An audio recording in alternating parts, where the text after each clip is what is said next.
Hello, welcome back to my channel my dear students. আজকে আমি West Bengal বোর্ডের class 10-এর lesson 5, যেটা our runaway kite by Lucy Maud Montgomery, এটির সম্পূর্ণ line for line explanation Bangla মানে এবং কিছু ইম্পর্টেন্ট লাইনস যেখান থেকে কোশ্চেন আসে বা আসতে পারে সেগুলো ডিসকাস করছি। ভিডিওটি শেষ পর্যন্ত দেখো, আশা করি একটি ভিডিওতে পুরো টেক্সট মিনিং কভার আপ হয়ে যাবে। Okay, our runaway kite by Lucy Maud Montgomery. Runaway মানে হচ্ছে দল ছুট। রানওয়ে মানে দল ছুট, অর্থাৎ কোনোভাবে ছিঁড়ে, কোনোভাবে হাত থেকে ফসকে যায় এবং কোনো প্রাণী পালিয়ে যায়, ঠিক সেরকম ভাবে আমরা এই স্টোরিতে পড়বো। In this story will find out that the kite was run away from the hands of two little boy and the girl. একজন তাদের কাছ থেকে যে তারা ঘুড়ি উড়াতে ছিল, কাইট, চিলঘুড়ি, সেটা ছিঁড়ে চলে যায় এবং কিভাবে দে আর ইউনাইটেড উইথ দেয়ার রিলেটিভস, তাদের যে আত্মীয় আছে তাদের সাথে আবার ঘুরিয়ে তাদের মিল হয় কিভাবে। খুব ভালো একটি গল্প, শেষ পর্যন্ত থাকো। ওকে, কার লেখা? Lucy Maud Montgomery was a Canadian author, Canada story এটা, and best known for a series of novels beginning with Annie of Green Gables. এটা হচ্ছে তার একটা বিখ্যাত novel, Anne of Green Gables. She wrote, অর্থাৎ তিনি female, numerous novels, poems and short stories. She was made an officer of the Order of the British Empire in 1935. This short story is about a brother and a sister living on an isolated island with their father. এই গল্পে আমরা দেখব যে একটি ভাই এবং বোনের গল্প, যে তাদের বাবার সঙ্গে থাকে একটা আইসোলেটেড আইল্যান্ড, অর্থাৎ অন্যান্য জনবসতি থেকে দূরে একটা আইল্যান্ড, একটা বদ্বীপ, এবং through a series of incidents get reunited with the long lost relatives. দীর্ঘদিন আগে তাদের হারিয়ে যাওয়া রিলেটিভস, অর্থাৎ তার পিসির সাথেই তাদের সম্পর্ক আবার ফিরে পাবে একটা চিঠির মাধ্যমে। সিঙ্গুরের খুব সুন্দর একটি গল্প। It is a touching tale that underlies the value of relationships. তো এই গল্পে আমরা জানবো যে আমাদের কিভাবে আমাদের জীবনে রিলেটিভস দরকার, যেহেতু we are the human, we are the social creatures, আমরা একটা সামাজিক জীব। তাই আমাদের নিজের জীবনের পাশাপাশি, নিজের পরিবারের পাশাপাশি আমাদের রিলেটিভস এরও দরকার এবং প্রতিবেশীরও দরকার।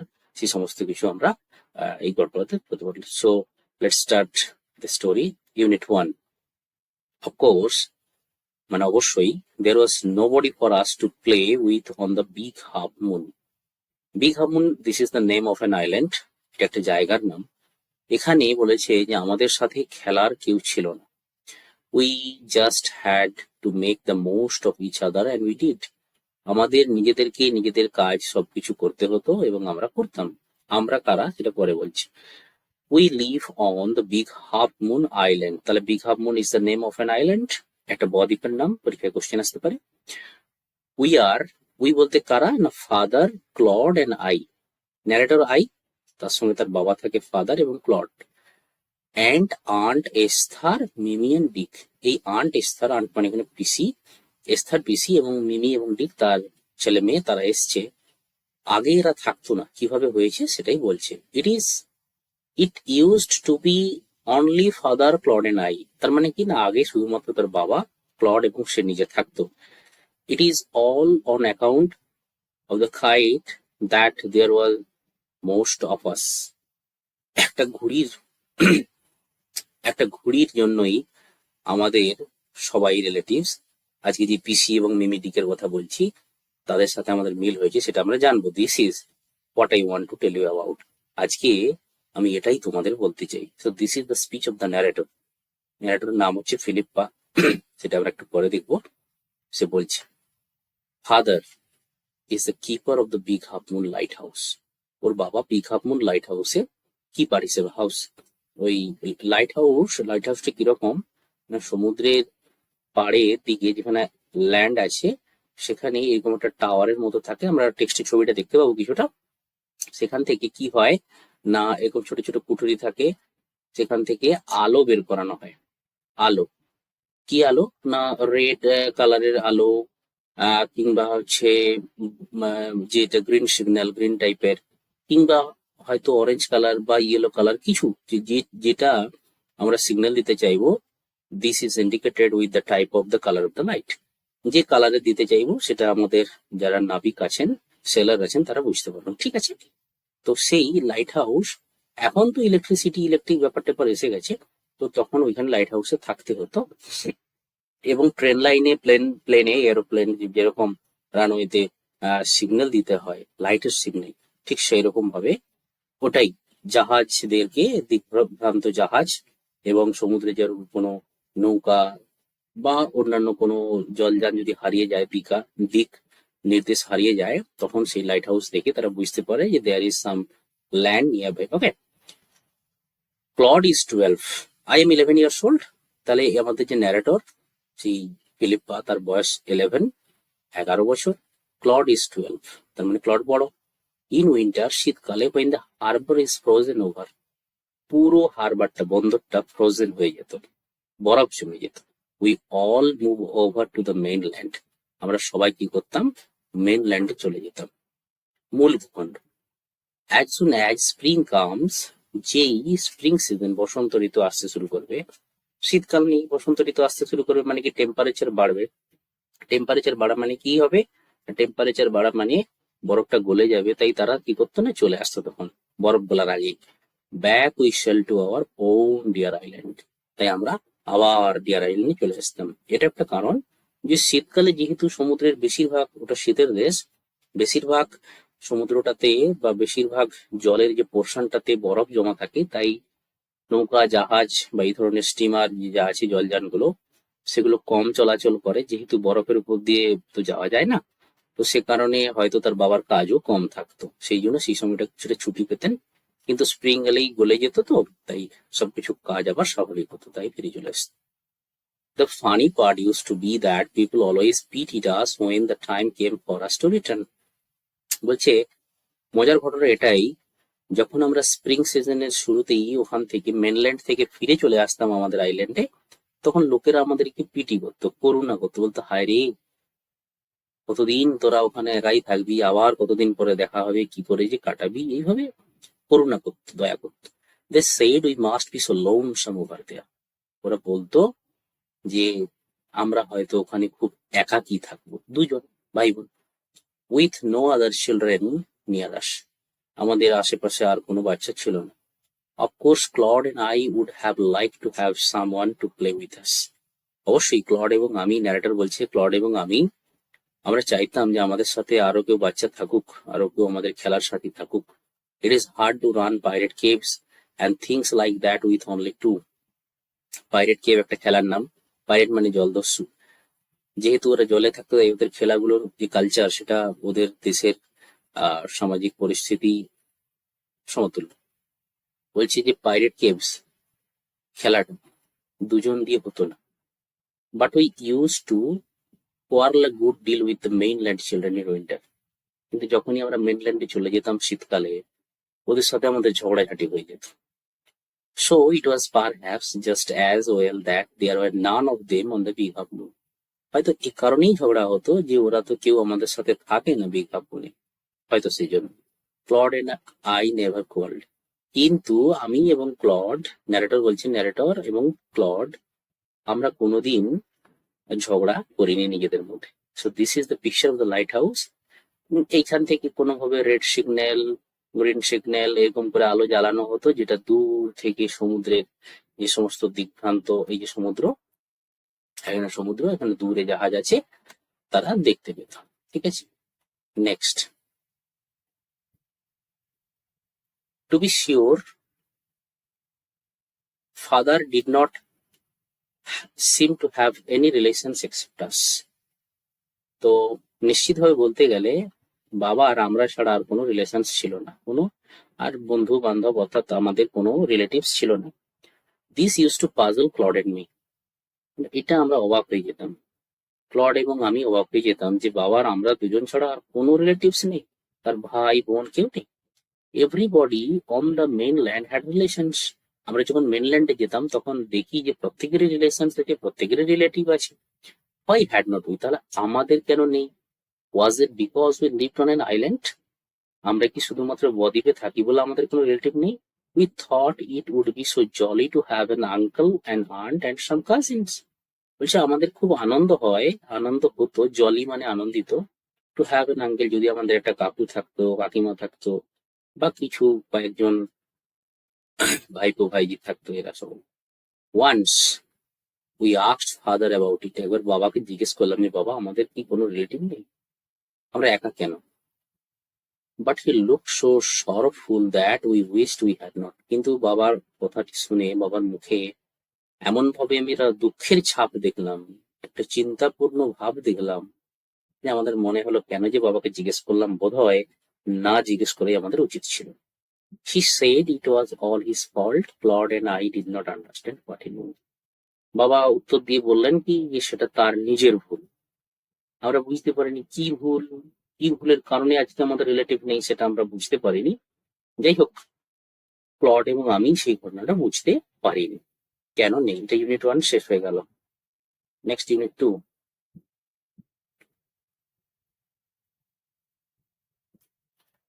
It is always lovely on the big half moon in summer. গ্রীষ্মকালটাতে বিগ হাফ মুন আইল্যান্ডটাকে খুব সুন্দর দেখাতো। When it is fine, the harbor is blue and calm. যখন ওয়েদার ফাইন হতো, সবকিছু ভালো, বিশেষ করে সামার সিজন বলেছে, ওদের দেশে সামার, ওদের দেশে সামারটা ভালো, আমাদের মতো এত টেম্পারেচার ওঠে না, ওদের দেশে বরফগুলো গলে যায় এবং ভালো। বলছে হারবার মানে বন্দর, যেখানে জাহাজটা যাচ্ছে সেই বন্দরটা কি দেখাতো, ব্লু অ্যান্ড কাম, নীল রঙের দেখাতো এবং শান্ত। With little wind and ripples, ছোট্ট ছোট্ট ঢেউ। লিটল উইন্ড মানে হচ্ছে হালকা বাতাস, হালকা বাতাস, আর রিপল মানে জলের ছলাৎ ছলাৎ শব্দ। মানে কি না, ছোট ছোট ঢেউ উঠত, বাতাস জোরে বইছে না, ছোট ছোট ঢেউ, হালকা বাতাস, ছোট ছোট ঢেউ, ছট ছট ছট ছট করে শব্দ দিচ্ছে, খুব সুন্দর। Every summer we had some hobby, বলে প্রতি গ্রীষ্মকালেই আমাদের কিছু না কিছু নতুন শখ জন্মাতো। হবি মানে শখ। Last summer before Dick and Mimi came, গত সামার, এখানে লাস্ট মানে শেষ নয়, লাস্ট মানে গত, গত গ্রীষ্মকালে ডিক এবং মিমি আসার আগে we were crazy about kites, আমরা চিলঘুড়ি সম্বন্ধে ক্রেজি হয়ে গেছি, অর্থাৎ ঘুড়ি উড়াবো, ঘুড়ি বানাবো। অ্যাকচুয়ালি কানাডিয়ান কালচারটা ওইভাবে, কানাডা দেশে ঘুড়ি ওড়ানোর একটা কালচার রয়েছে। আমাদের দেশেও যখন মকর সংক্রান্তি হয়, রাজস্থানে বিশেষ করে কাইট ফেস্টিভ্যাল হয়, ইন্টারন্যাশনাল কাইট ফেস্টিভ্যাল জয়পুরের দিকে হয়, ঘুড়ি ওড়ানোর প্রতিযোগিতা। A boy on the mainland showed Claude how to make them. মেনল্যান্ডের একটা ছেলে ক্লডকে শিখিয়েছিল কিভাবে ঘুড়ি বানাতে হয়। Back on the island we made plenty of kites, যখন আমরা আইল্যান্ডে ফিরে এলাম, অর্থাৎ পিকআপ আইল্যান্ডটাতে ফিরে এলাম, আমরা অনেক ঘুড়ি বানালাম। Claude would go round to the other side of the island and we would play separate mariners signalling to each other with kites. ঠিক আছে, যখন ক্লড অন্যদিকে চলে যেত দ্বীপে, এবং আমি কি করতাম, আমরা দুজন ঘুড়ি দিয়ে সিগন্যাল করতাম। কিরকম সিগন্যাল, এটা একটা খেলার নাম, separate mariner signalling to each other with kites. মানে কি না, যখন কোনো জাহাজ ধ্বংসপ্রাপ্ত হয়ে যায় সমুদ্রে, যখন কোনো জাহাজের অ্যাক্সিডেন্টাল কিছু ঘটনা, দুর্ঘটনা ঘটে, ডুবে ডুবে যাচ্ছে, ডুবে গেছে এরকম, হয়তো তার নাবিকরা বেঁচে রয়েছে, তো তারা নিজেদের মধ্যে কিভাবে সিগন্যাল দিয়ে একে অপরকে বাঁচানোর চেষ্টা করবে, সেটা এক ধরনের খেলা, ওদের খেলা। We had a kite that was big and covered with lovely red paper. এইভাবে ঘটনা শুরু। আমাদের একটা বড় ঘুড়ি ছিল যেটা রেড পেপার দিয়ে বানানো। রেড কেন, রেড সিগন্যাল, সেই জন্য রেড কালারের paper. We pasted gold tinsel stars all over it. ওই ঘুড়িটাকে স্পেশাল বানানোর জন্য আমরা ছোট ছোট টিনসেল মানে ধাতুর পাত, ধাতুর পাত, ছোট ছোট ধাতু টিনসেল স্টার বানানো, আমরা যেরকম ডিজাইন বানাই সেরকম ভাবে ছোট ছোট মেটাল দিয়ে তৈরি স্টার্স গুলো দিয়ে চিটিয়েছিলাম, এবং ওটা গোল্ডেন ইন কালার ছিল, যেটা দেখতে খুব ড্যাজলিং, চকচকে লাগতো দূর থেকে, and had written our names full on it. এবারে ওই ঘুড়িটাতে আমরা আমাদের দুজনেরই ফুল নাম লিখেছিলাম, সম্পূর্ণ নাম। কি কি নাম, Claude Lit and Philippa Lit. আমি এতক্ষণ যে ফিলিপ্পা ফিলিপ্পা বলে যাচ্ছিলাম, সেটা আমরা এবারে দেখতে পাবো, ফিলিপ্পা লিট। তাহলে ওদের সার নেম কি, লিট, একজনের নাম ক্লড, ক্লড তো আমি দেখেছিলাম আমরা, আর এইবারে ফিলিপ্পা মানে কি, যে ন্যারেটর ছিল তখন সেই ফিলিপ্পা। ঠিক আছে, big half moon lighthouse, this is the address. তাহলে ঘড়ির উপরে কি ছিল লেখা? Claude Lett and Philippa Lett, big half moon lighthouse. Next, এটা ছবি, ঘড়িটার ছবি। আচ্ছা, next page. One day there was a grand wind for kite flying. একদিন খুব ভালো করে বাতাস বইছে, জোরালো বাতাস বইছে, এবং this is optimum for flying the kite, ঘুড়ি ওড়ানোর সময়। I am not sure how it happen. একটা ঘটনা ঘটলো বলে জানি না কিভাবে হলো, but as I was bringing the kite from the house, আমি ঘরের ভেতর থেকে ঘুড়িটাকে আনতে যাচ্ছিলাম, ঠিক সেই সময় tripped and fail over the rocks. Tripped মানে হোঁচট খাওয়া। আমি হোঁচট খেয়ে পড়ে গেলাম পাথরের উপরে। My elbow went clear through the kite making a big hole. আমার যে কনুইটা, হাতের যে কনুই, সেটা বড় ঘুড়িটাতে পড়ে গেল, ঢুকে গেল, দিয়ে গর্ত হয়ে গেছে, ছিঁড়ে গেছে ওই জায়গাটা, বিগ হোল, বড় গর্ত হয়ে গেছে। We had to hurry to fix the kite if we wanted to send it up before the wind fell. আমাদেরকে দ্রুত কাজ করতে হবে, হারি মানে তাড়াতাড়ি কাজ করা বা দ্রুত। টু ফিক্স দ্য কাইট, কাইটটাকে রিপেয়ার করতে হবে, ঘড়িটাকে, যদি আমরা সেটাকে বাতাসটা কমে, উইন্ড ফেল মানে এখানে বাতাস কমে যায়, বাতাস কমে যাওয়ার আগেই যদি ঘড়িটাকে আমরা উপরে উড়াতে চাই, তাহলে কিন্তু আমাদেরকে কুইকলি সেটাকে ফিক্স করতে হবে। We rushed into the lighthouse to get some paper. যে জায়গাটা ছিঁড়ে গেছিল সেই জায়গাটাকে ফিক্স করতে গেলে পেপার লাগবে, তাই আমরা লাইট হাউসে চলে গেলাম। কি বীজ, ওটা জায়গাটাকে ভরানো যায়, ফিক্স করা যায়, রিপেয়ার করা যায়। We knew there was no more red paper. আমরা জানতাম যে যেহেতু ঘড়িটার কালার রেড কালার ছিল, কিন্তু আর লাল কাগজ নেই, তাহলে অন্য কোনো কাগজ দিয়ে, অন্য কোনো কালারের কিছু দিয়ে ওটাকে প্যাচ আপ করতে হবে। We took the first thing that came handy. আমাদের হাতের কাছে যে জিনিসটা পেলাম তাড়াতাড়ি সেটাকেই আমরা নিলাম। কি পেলাম? An old letter lying on the bookcase. সামনে বইয়ের তাকে একটা পুরনো চিঠি পড়েছিল, সেটাকে নিলাম। In the sitting room, sitting রুমে ওই চিঠিটা বুককেসের উপরে পড়েছিল। We patch the kite with the letter. ঘুড়ির ওই ছেঁড়া জায়গাটাতে আমরা চিঠিটা দিয়ে তালি মেরে দিলাম, প্যাচ আপ করে দিলাম। A sheet on each side and dried it by the fire. দুদিকে দুটো সিট দিয়ে, অর্থাৎ সেই যে ছিদ্রটা হয়ে গিয়েছিল, এটা ছিঁড়ে গিয়েছিল ঘড়িটা, তার দুদিকে দুটো সাইডে দিয়ে ড্রাই করে দিলাম ফায়ার দিয়ে, যাতে করে চিপসটা তাড়াতাড়ি শুকিয়ে যায়। একটু আগুনের তাপ দিয়ে আমরা ড্রাই আপ করে দিলাম। ওই স্টার্টেড আউট দিয়ে আবার ঘড়িটা উড়ানো শুরু করলাম। অ্যান্ড আপ ওয়েন্ট, দুবার অ্যান্ড দিয়েছে, এমফাসাইজ করার জন্য, জোর দিয়ে বলার জন্য, এবং এবং আরো উপরে ঘড়িটা উঠতে থাকলো। কাইট লাইক বার্ড, পাখির মতো ঘড়িটা উঠতে থাকলো, খুব আনন্দ হতে। The wind was glorious and it showed. বাতাসটা খুব জোরালো ছিল। এখানে গ্লোরিয়াস মানে অ্যাকচুয়ালি গৌরবান্বিত হয়, গৌরব হয়। এখানে গ্লোরিয়াস মানে জোরালো বাতাস, ঠিক আছে। বাতাসটা জোরালো ছিল, অ্যান্ড ইট শোড, শোড মানে উঁচুতে ওঠা, উঁচুতে ওঠা।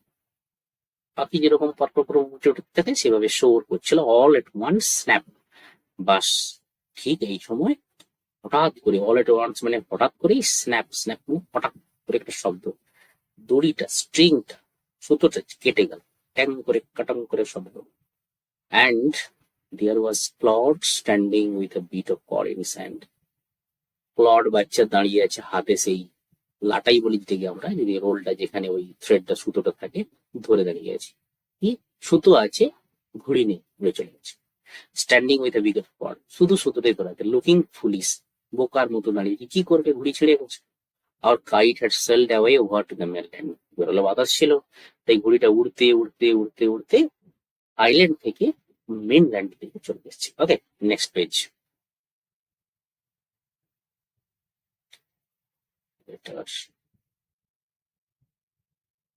ইউনিট 3, এটা লাস্ট। আ মান্থ ল্যাটার, সেটা দেখো ল্যাটার আছে, এলএটি। ল্যাটার হচ্ছে কখন না, লেট থেকে later, late later, L A T, late later, latest. A month later, a letter came for father. এক মাস মতো পরে বাবার কাছে একটা চিঠি এলো। After he finish reading it, his eyes looked as if he had been crying. বাবা চিঠিটা পড়ার পরে তার চোখ মুখ দেখে যেটুকু বোঝা গেল যে যেন তিনি কাঁদছেন। অ্যাজ ইফ মানে কি, যেন, condition, do you want to know what become of you kite, he said. কি মানে বাবা? হ্যাঁ, বাবা বললেন, তোরা কি জানিস তোদের ঘুড়িটার সাথে কি হয়েছে? Then he sat down beside us and told us the whole story. এবারে বাবা কি করলেন, আমাদের পাশে বসলেন এবং আমাদেরকে পুরো গল্পটা বলতে শুরু করলেন। কি গল্প?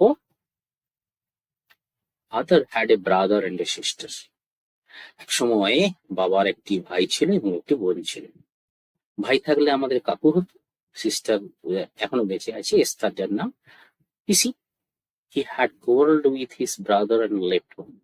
এক সময় বাবা রেগে ভাইয়ের সাথে ঝগড়া করে ঘর ছেড়ে পালিয়ে আসে।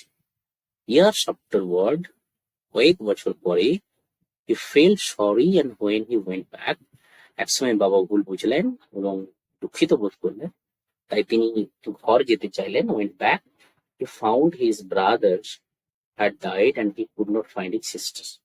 গিয়ে দেখলেন তার ভাই মারা গেছে এবং তিনি তার বোনকে, অর্থাৎ আমাদের পিসিরা, কিন্তু খুঁজে পেলেন না। The letter father had just received. আজকে যে চিঠিটা বাবা পড়ছিলেন এবং কাঁদছিলেন, চোখে মুখে কান্নার একটা ছাপ ছিল, expression of crying, was just from his sister and Esther. চিঠিটা কার? আমাদের সেই পিসি, হারানো পিসি, এস্থার পিসি। তিনি কে? না, মাদার অফ ডিকেন মিনি। আমি গল্পের শুরুতেই বলেছিলাম যে ডিকেন মিনি হচ্ছে ওদের আগে থাকতো না, পিসিও থাকতেন না। পিসিটার জন্য তাদের সাথে আবার রিলেশন হয়েছে, রিইউনিয়ন হয়েছে। ডিকেন মিনি আছে, সি ওয়াজ এ উইডো, পিসি বিধবা। উইডো মানে বিধবা, অর্থাৎ তার স্বামী মারা গেছে, অর্থাৎ আমাদের পিসে মশাই মারা গেছে। who lived hundreds of miles inland. সেই পিসি, এস্থার পিসি 100 মাইল মতো দূরে ইনল্যান্ডে থাকি, মানে মেনল্যান্ডে। আমরা থেকে আইল্যান্ড মানে কি, চারদিকে জল আছে, মাঝখানে ল্যান্ড। সেখান থেকে 100 মাইল মতো দূরে, যেটাকে মেনল্যান্ড বলা আছে, সেখানে পিসি থাকেন আর দুটো বাচ্চা আছে। One day when Dick and Mimi were out in the woods, একদিন Dick and Mimi তারা বনে ঘুরছিল কোনো কারণে, they discovered the kite on the top of a tree and carried it home. দেখেন একটা বিশাল বড় লাল রঙের ঘুড়ি গাছের মাথায় চিটে আছে, আটকে আছে। সেটাকে কোনো রকমে ধরে ওখান থেকে নামিয়ে ঘর নিয়ে গেছিল। When their mother saw the kite crashed with the letter, she turned pale. তাদের মা মানে আমাদের পিসি, এস্থার পিসি, যখন ঘুড়িটা দেখলো এবং দেখে না গোটাটাতে লাল, মাঝখানে একটা চিঠির মতো দিয়ে চেটানো, নোটিশ তো যাবেই ওখানে, তো গিয়ে দেখলেন যে একটা চিঠি চেটানো আছে এবং তার মুখটা শুকিয়ে গেল। টার্ন পেল, পেল মানে ফ্যাকাসে, বিবর্ণ হয়ে গেল, কালারলেস, অর্থাৎ যাকে আমরা বলি যে ভয়ে বা দুঃখে মুখ শুকিয়ে যাওয়া। It was the very letter she had once written to her brother. এই চিঠিটা সেই চিঠি, the very letter মানে এই চিঠিটা সেই চিঠি, she had once written to her brother. এক সময় তিনি, অর্থাৎ এক সময় এস্থার পিসি তার ভাইকে লিখেছেন। তার ভাই মানে কে? এই যে আমাদের ক্লড এন্ড ফিলিপ্পা, তাদেরই বাবা, তাই তো? Philippa was her mother's name and Claude was the father's. এই যে ফিলিপ্পা আর ক্লড, এটা আবার এই যে এস্থার পিসি তার বাবা মা, অর্থাৎ ব্যাপারটা বুঝে দেখো, দাদু এবং ঠাকুমার নামে নাতি এবং নাতনির নামকরণ করেছে তার বাবা।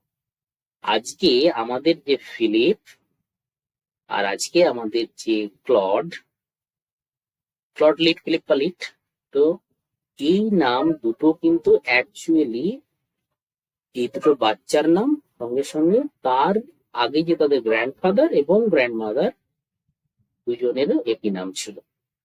তাই ওদের দেশের কালচার আছে যে নিজেদের বাবা মায়ের নাম, বাবা মায়ের স্মৃতি রক্ষার্থে নিজের সন্তানদের নামকরণ করা। ঠিক আছে? আচ্ছা, আমাদের সাউথ ইন্ডিয়াতেও এই ধরনের নামকরণ করা যায়।